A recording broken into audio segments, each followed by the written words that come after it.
Well, if any of you fellows have been watching my posts and videos lately, you've noticed that I've been on a mission to improve grassroots karting. And not only shifter karting, but the entry-level classes as well. I'll give you a little bit of background on myself. I grew up karting in the 90s and had a Comer K80 on a cadet, and then moved up to the KT100 with the can for junior. And then, of course, they had the sportsman class with the KT100, and then the class with the full pipe. And that configuration was either 12 up to 18 horsepower. They were loud, cool sounding, piston port. It was slow enough for the entry-level guy in the can class that anyone could get in and drive it. But with the pipe, it was fast enough for guys who've been around for a while, and exciting enough. The Japanese tires were good quality stuff. They lasted a long time, and it really was a catch-all for not only any guy wanting to get into karting, but anyone up until the level of shifter could go and race a Yamaha and had a place to race. And you never once even worried about going somewhere and not having people to race. It just wasn't a thing. Like, you knew when you showed up to your local race that there's going to be 25 shifters, 20, 25 Yamahas, 10, 15 cadets. It's just 10 kid karts. That's just, there was plenty of it. And since then, we've gone away from the Yamaha, and we went to a Briggs & Stratton at the local program for most clubs. And for our particular club, we've had it for around 10 years, and it's really struggled to grow. We've had seasons with just 4 or 5 entries every single race in 206 Senior. And our best season, we were getting 15 to 18, but lately, in the last 2 years, maybe 3 years, 8, 9, 10 at the most. We can't seem to grow 206 Senior, and the junior classes aren't much better.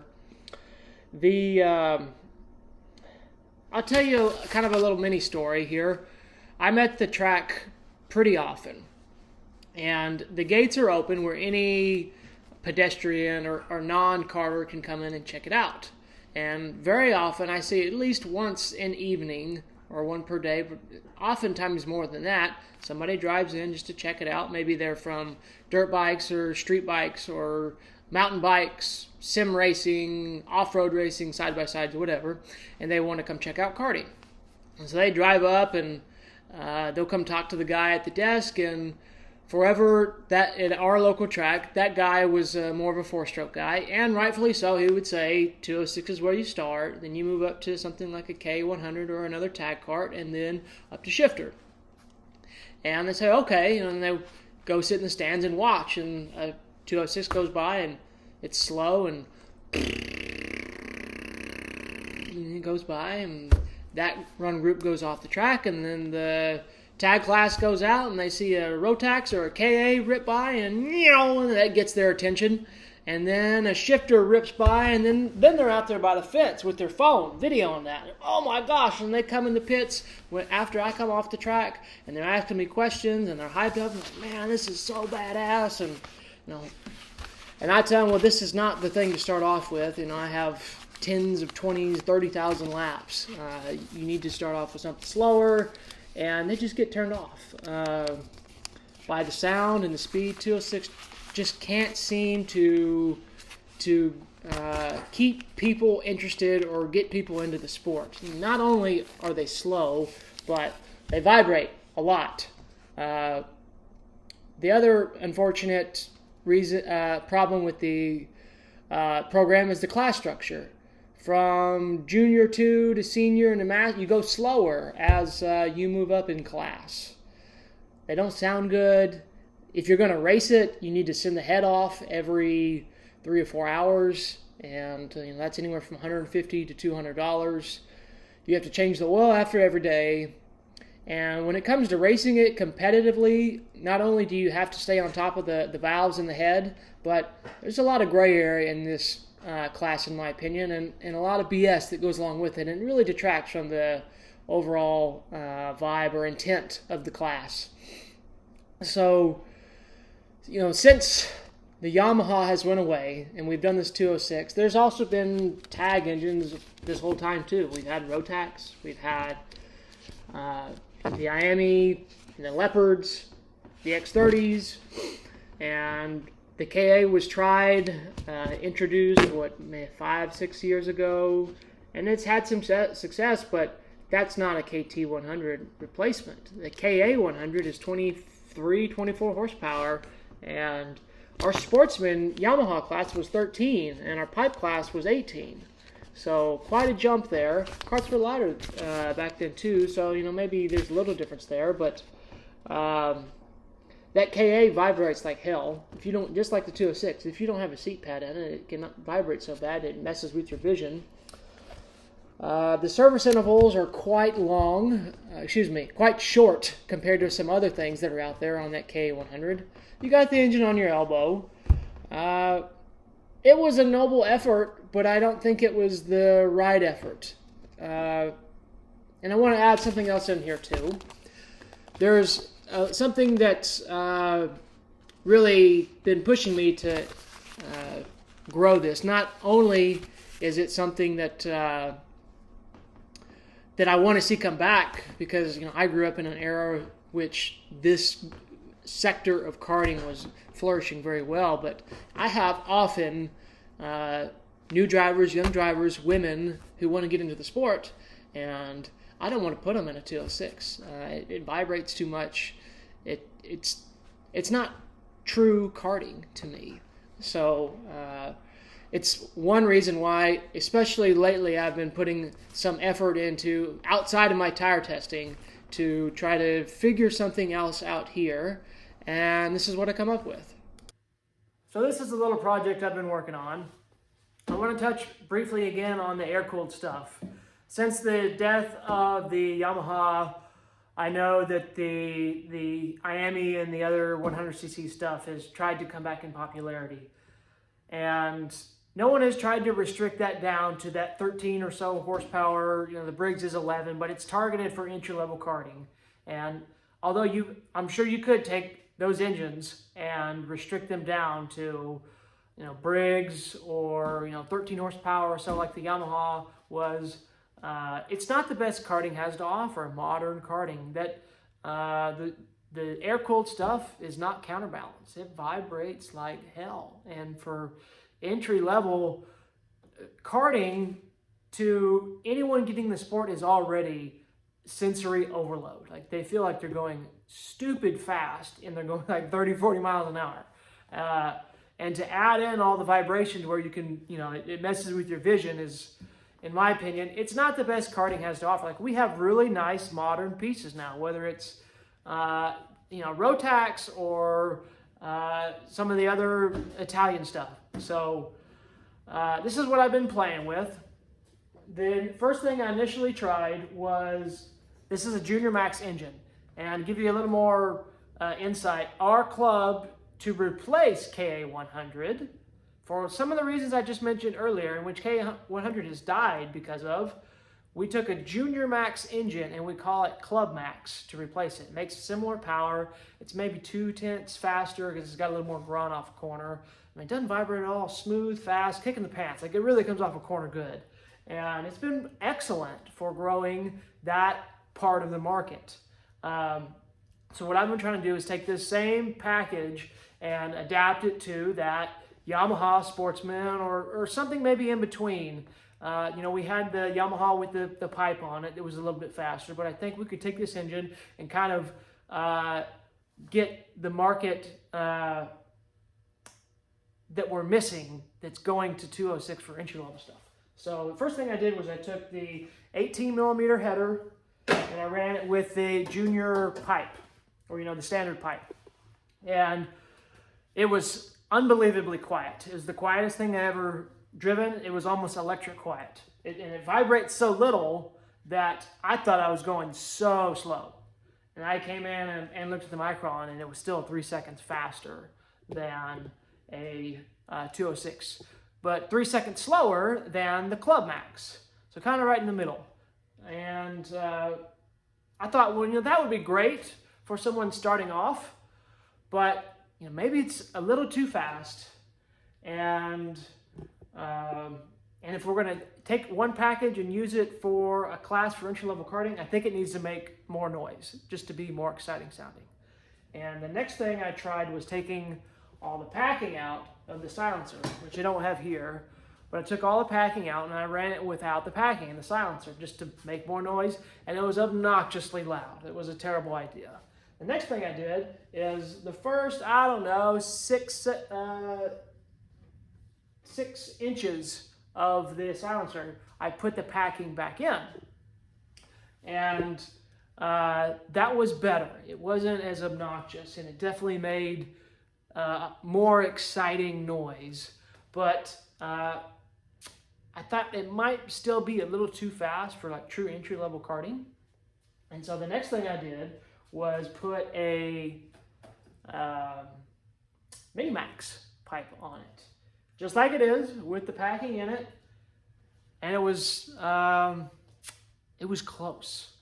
It was really close to what kind of the target idea that I have in mind on speed. It slowed it down some. It went, I'll have to show you the data later, but I think it was maybe 6/10 slower when I put this on. And then I thought, well, let's see what happens when we make it loud. I took all the packing out of it and put the insert back in. And just like this pipe, it was obnoxiously loud, except even louder without the packing, like way too loud. And so I did the same thing. I came back and put in, I don't know, maybe that much back of the packing in this one, and ran it, and I really like that.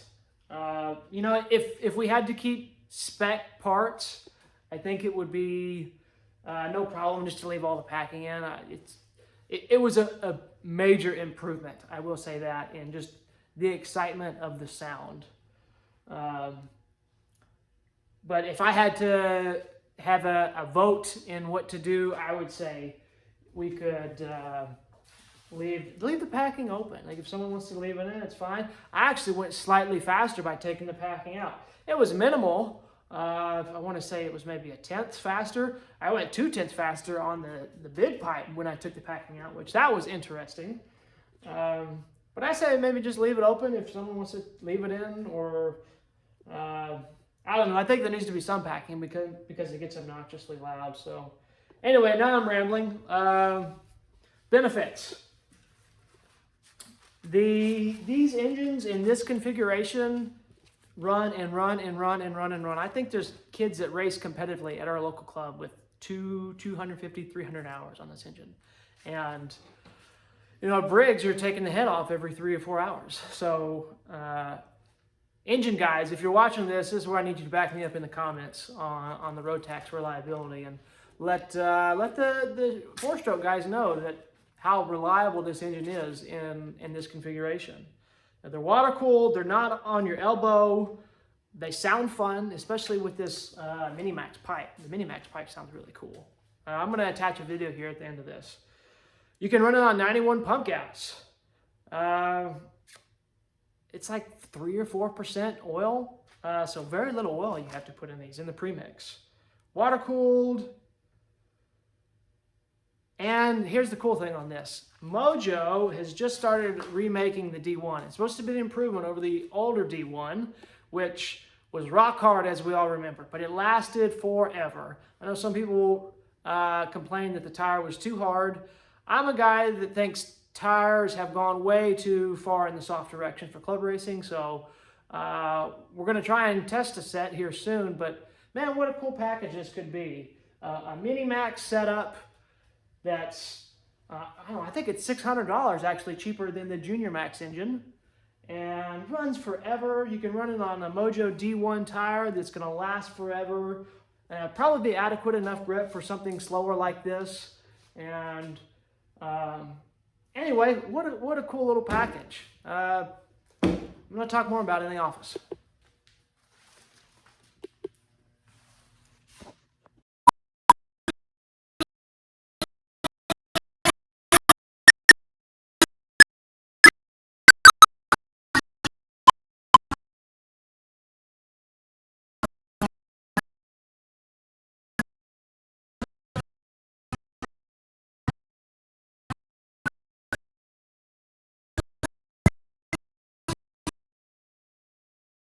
So that video was the Mini-Max pipe, but with only this much of the packing put back in.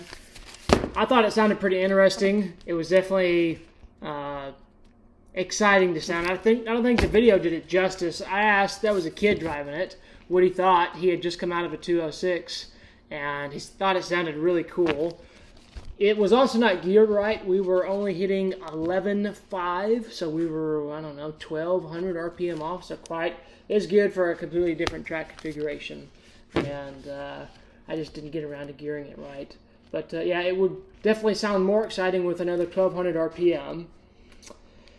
But let's do some math real quick here on 206 cost versus something like this. Not only is the, if you were to buy a Mini-Max, it's what, like $1,200 more than a 206? If you're going to race 206, you're going to buy a blueprinted piece. It's $1,200.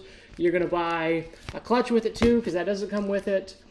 And you're going to buy probably that high dollar Odenthal mount, which is $230. Most tag chassis come with a mount, so you're in for 12, 13, $1,630 at a minimum if you're going to buy a blueprinted piece with a nice Odenthal mount and a no, it's like $1,650 with an Hilliard clutch. So add all that up, for another $1,000, you'll be in a Mini-Max. And for $1,000 more, let's do some quick math. Let's say if you're going to race competitively at 206 and you're going to redo the head with someone locally. So let's say best case scenario, you got someone locally that you're going to spend $120 to go send, bring your head to them, and probably have two heads that you own and you have them on rotation. And that's best case scenario. In 8-9 races, you get your money back. If you're sending it off for $150, $200, whatever your guy's charging you, you're going to get your money back in 5 or 6 races. And it's just a no-brainer to me. It checks all the boxes, and it's better in every aspect. And gosh, not only that, it's just cooler. Like, it's 2-stroke, and it's a proper engine. Like, Rotax is a world-recognized class. If you want to go on a vacation to Mexico, somewhere in South America, Brazil, Dominican Republic, England, Europe, and go, like, you're just there having a good time. Oh, hey, Dad, let's go rent a go-kart and go race a little club race somewhere. You can go do it. Like, you'll have the expertise to go race something anywhere in the world. And when it's time to sell it, it's valuable stuff. The 206 just doesn't hold its value. You have to give carts away, like a cart complete with an engine, for $1,500 or $1,800 to move that stuff. And Rotax, that doesn't hold true in the same respect. So, not only is that recurring cost on the head going to be, versus replacing pistons, those are going to be the two main things that you do, is going to be tremendously less on the Rotax than the 206. But that Rotax, you got to put oil on it. Excuse me, the 206, you're changing the oil every day, so every 1 hour or so. And the Rotax is for that same 16 ounces of oil that you're going to put in the 206. The oil costs about the same. That same 16 ounces will do, 4 or 5 gallons of premix, because you don't use very much oil in these. And that 4 or 5 gallons of premix will go, 4 or 5 hours. So that's a win too. And when you're ready to move up in class, all you do is change the pipe and the header. Like, it's got, it's the only engine that has this versatility that you can take the same block, same bottom end and cylinder from micro, mini to junior, and then just change the pipe from mini to junior, and then to go from junior to senior, you just change the cylinder and ECU. Another engine has that capability. So, with the way we have it now is you start off with a 206, and you're probably going to go through 2 or 3 of those by the time you're done with that class. Maybe 4. Who knows? Maybe more. And then when you move to K100, you're going to have a practice engine that you, maybe 2 practice engines that you just wear out, going and making laps, and then 1 or 2 race engines. Then you're going to move to X30, you're going to do the same thing. You can have several engines to do that with. And then you get to shifter, you're probably going to do the same thing. And with this class, You could have one engine to race with and one engine to practice with because they're so reliable, and you have that from the time you start out as a kid, whatever age it is. Doesn't matter what age. You can start out, 6, 7 years old, all the way till you're done karting.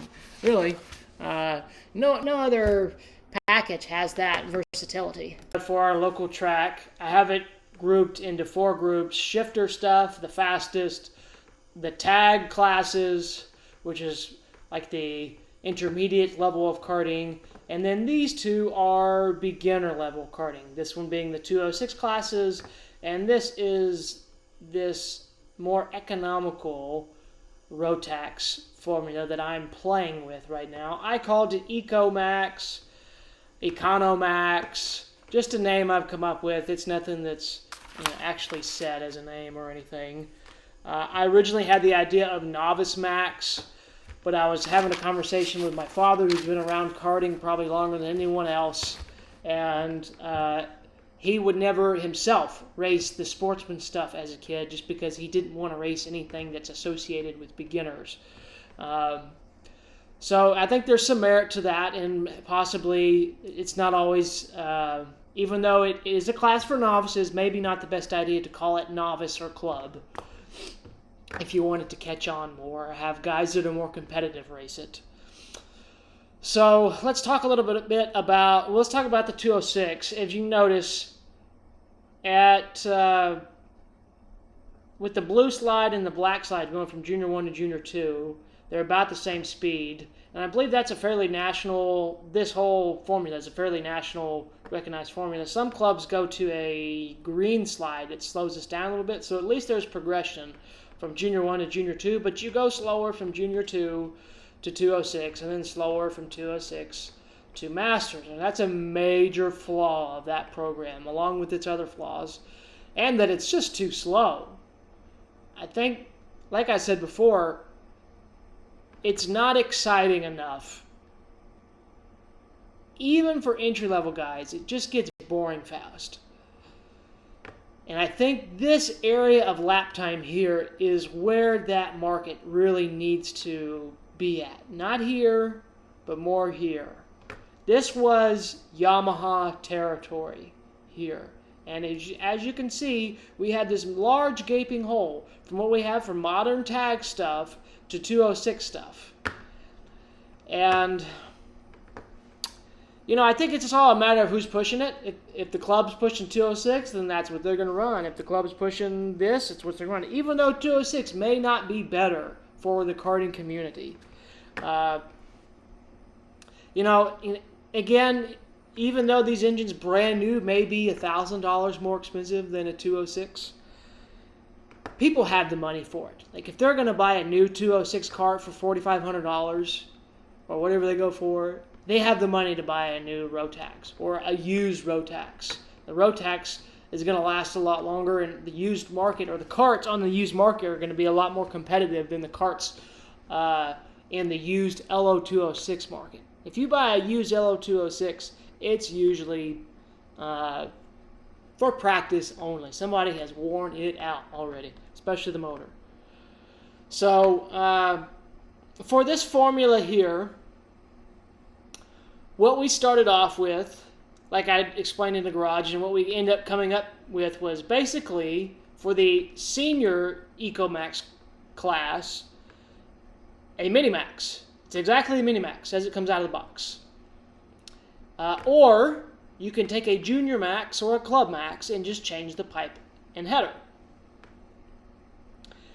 And to go down to Junior 2, all we're going to change from this formula down to Junior 2 is just the header. Swap the 22mm header for the 18mm header. And to go from Junior 2 down to Junior 1, we're going to put a carburetor slide stop.